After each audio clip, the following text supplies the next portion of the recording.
क्या हो गया? You had an accident? Sir त्या समोरच्या बिल्डिंगच्या गेटवरनं उडी मारताना पडलो आणि लागलं. Why? तिथली लोक माझ्या मागं लागली होती सर. क्यों?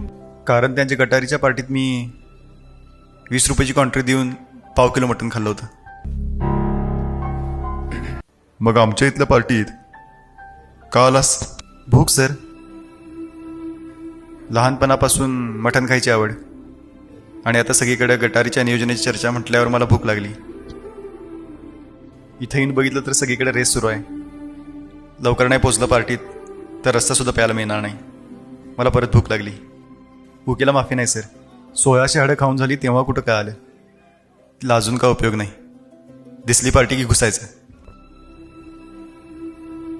सर तुम्ही मला रिजेक्ट केलं तरी मला जास्त दुःख होणार नाही. कारण मला माहिती आहे की मी श्रावणाच्या आधी कुठं ना कुठं तरी जाऊन मटण खाणारच. एवढा कॉन्फिडन्स आहे माझ्यात. हे बघा, तुमचं एवढं फ्रँक बिहेवियर आमच्या पार्टीसाठी उपयोगाचं नाही. आम्हाला जरा कमी खातो म्हणणारी माणसं पाहिजेत आणि तुम्ही जरा जास्त स्ट्रेट फॉरवर्ड आहे. पण तरी तुम्ही जर आम्हाला विश्वास दिला की तुम्ही तुमची भूक कंट्रोल कराल तर काय तर होऊ शकते.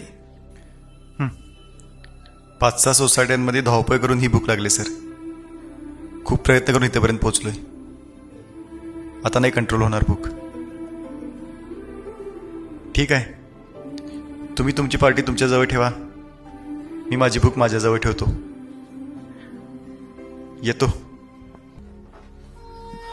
लोको. गेली 35 वर्षे गटारीचं नियोजन करतोय. लई माणसं बघितली. पहिला कमी खातो म्हणतात आणि नंतर आडवा हात मारतात. तू कुठनं आलीस बाबा? सर रस्सा किती पिणार डिस्कस करूया. Thank you sir. थँक्यू.